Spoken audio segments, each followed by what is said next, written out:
beloved, we are gathered here today to join these two in holy matrimony.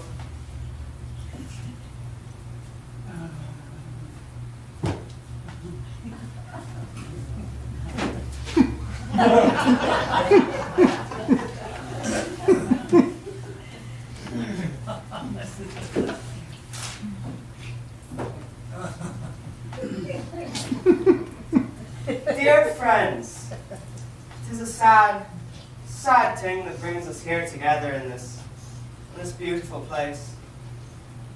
Vito Marsetti, that darling man, was shot down in cold blood last week. It was a horrible sight, it was. I know that some of you are here tonight, thinking about the man who killed him. And maybe you're thinking that the murdering bastard should be hunted down, like the scum he is, and blasted away, just as Vito was. And don't you know, we could spend tonight just planning revenge with hatred in our hearts. We could. We could.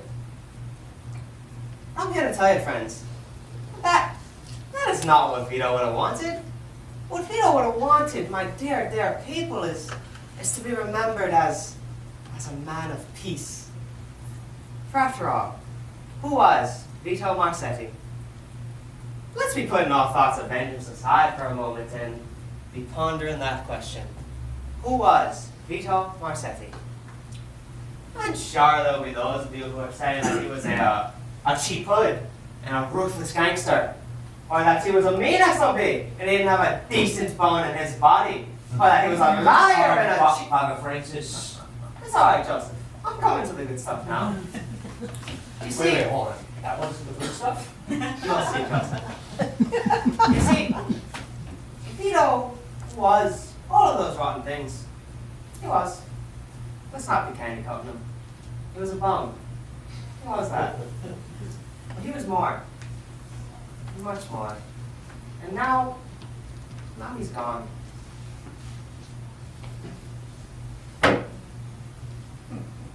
We've got to be putting all of his little flaws aside for a moment to find the real Vito Marsetti, the father of Joseph and Ruby, and of course, Frankie. Why, Frankie's not here? And where might your brother be?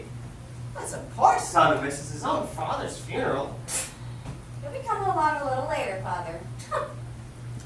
And isn't it himself's widow sitting there? Lena, the poor, sweet thing. Married just 3 short months before tragedy ended their holy matrimony. Left all alone in the world. Little Lena. No one. But your stepchildren here. And of course your sister for comfort. Yeah, right. Wait, I didn't know you had a sister, Lena. Why, sure you do, darling. I saw the two of you myself on several occasions. But in any case, I'm thinking instead of me standing up here and going just on and on about what a grand and darling man that Vito was, I think it's time we'll be hearing some testimonial from his cherished family. But first, would you be giving us a song, Ruby girl? You want me to sing now? Sure, darling. I'm thinking that right now, your father is up there listening. So why don't you sing him one from the heart, Ruby girl? Sing him one from the heart. Hey, Joe. What? Give me your hand. Sure, let's hear from you, everyone. Music, Father. We had prepared this song for this moment.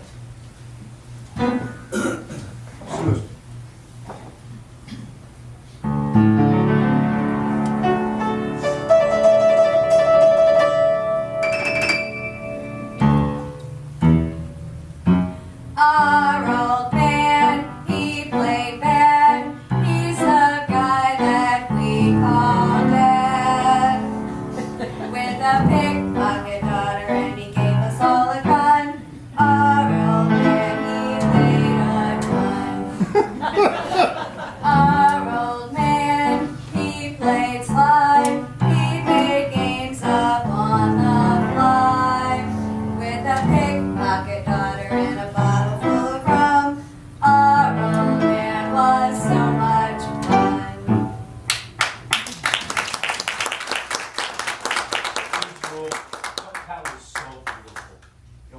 singing lessons. You know who you sound just like? Oh, that one opera singer. Oh, can't think of the name. Enrico Caruso. The old man sure did love music. Go on with that thought, Joey boy. Well, if he laughed real hard or sneezed or something, he'd lose control. No, not that, Joseph. My goodness. Tell us the good things. Tell us how your father loved music. Wait, you mean you want me to talk? Yes, come, speak about your father. But me? Talk about the old man? Go. Oh, geez. The old man. Well, you see, I was real young when I met my father, and it's a true story. And, he taught my brother and sister and myself about the family business, and he gave us all music lessons, and he showed me the best ways of avoiding getting spotted by the feds. So when I'm bringing the goods from Canada, you don't have to worry. I don't have to worry about my ass getting shot off. And the old man, he showed my brother Frankie how to work a console and Mark don't even know he's been stung. So that's what he was like. Okay, thank you. I mean, amen. Oh, jeez, Father, that's all I can think of. Don't make me talk no more, all right? That was just fine, Joseph, just fine. Your father would have been proud. And now, since Frankie still hasn't shown up, I think it's time that we hear it again from Vito's daughter, Ruby. What? I sang, all right? Don't push it, Father. Now, Ruby, darling, I know you had a little bit of trouble with your father in the past, but sure you could be coming up with a few nice things to say yes. Let's be at least giving it a try. Come on. Nice things, huh? About the old man?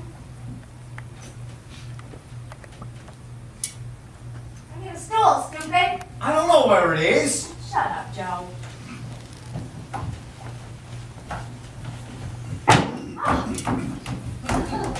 Thank you very much. You're welcome, darling. Here, why don't you have a seat?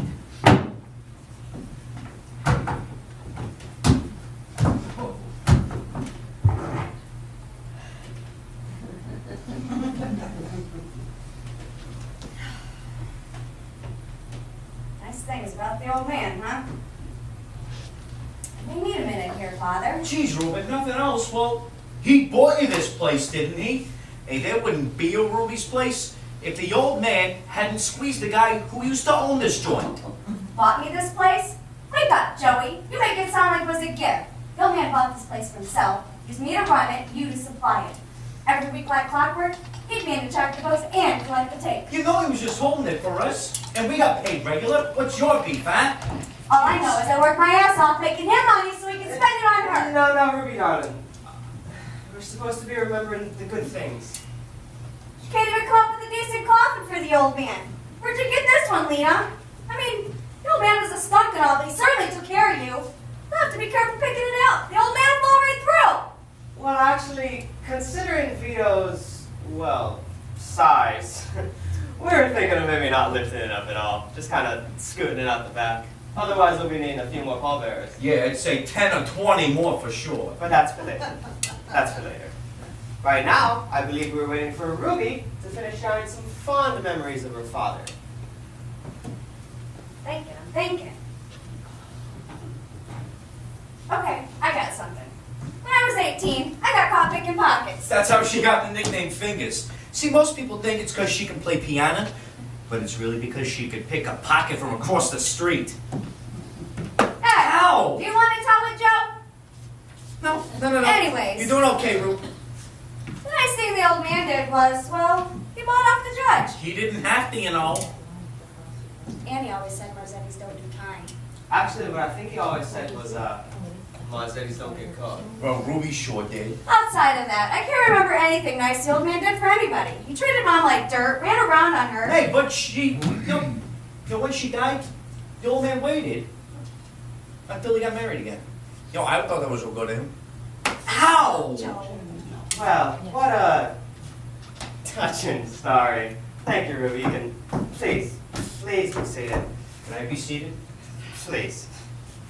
And now, before the service, I spoke with a dear friend of Vito's, and he'd like to share a fond memory that he has with the rest of us. So, James, would you be joining me over here? Let's give him a hand.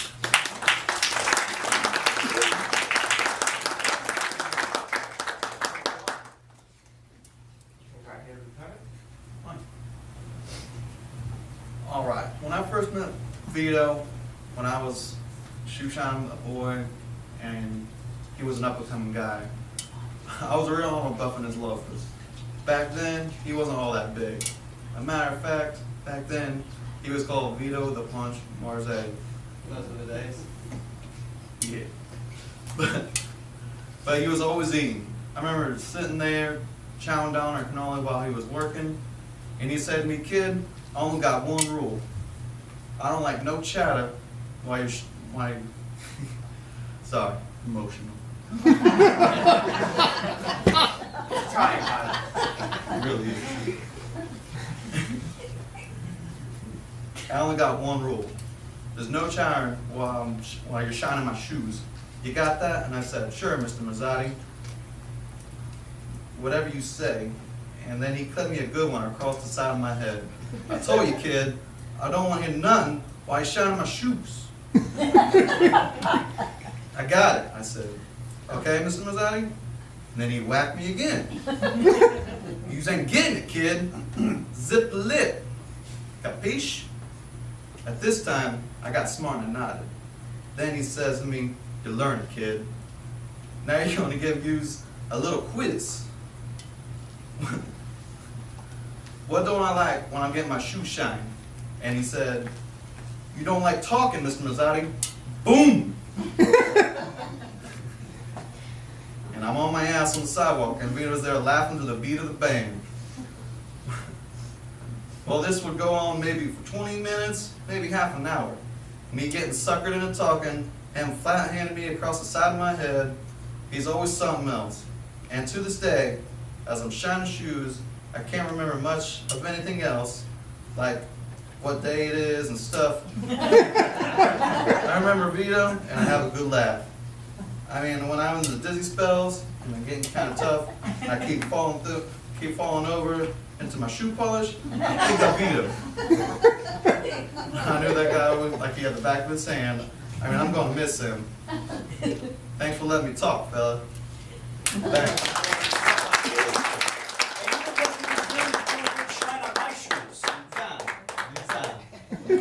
Thank you again, James.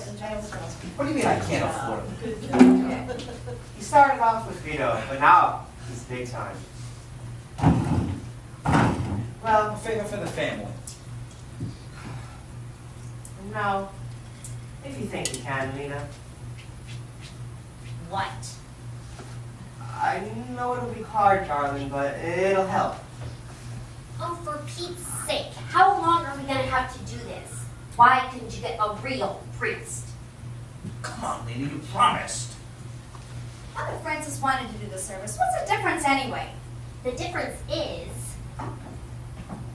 if you must know, that a real priest wouldn't go around forcing bereaved people to get up and talk about personal type stuff. Now, darling, I know it seems like I'm being cruel, but you gotta trust me. It'll help. And besides, all these people are your friends.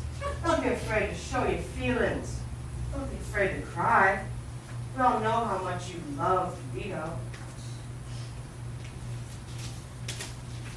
Yeah.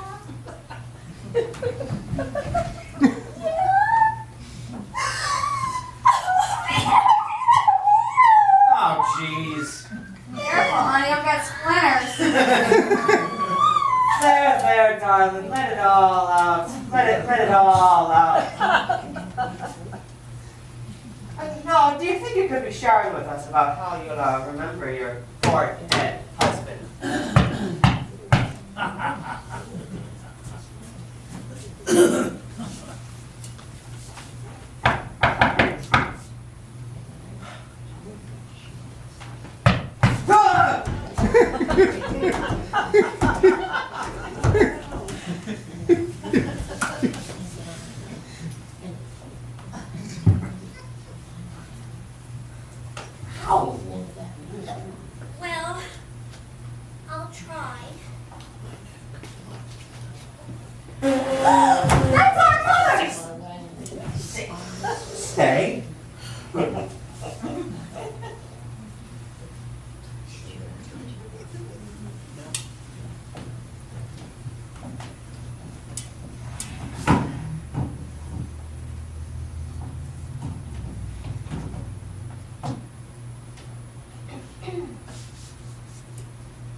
don't believe I can.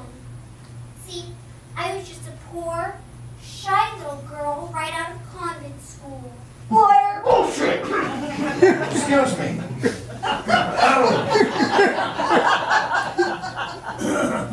I was, okay?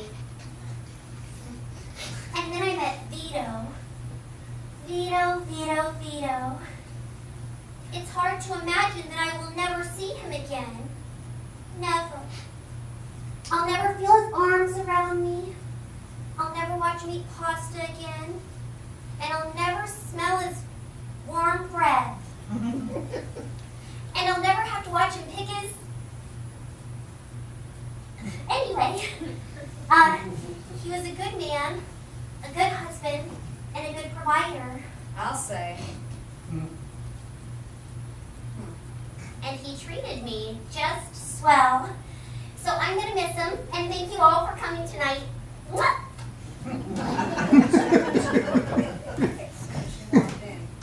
Thank you, darling. I know how hard that must have been for you.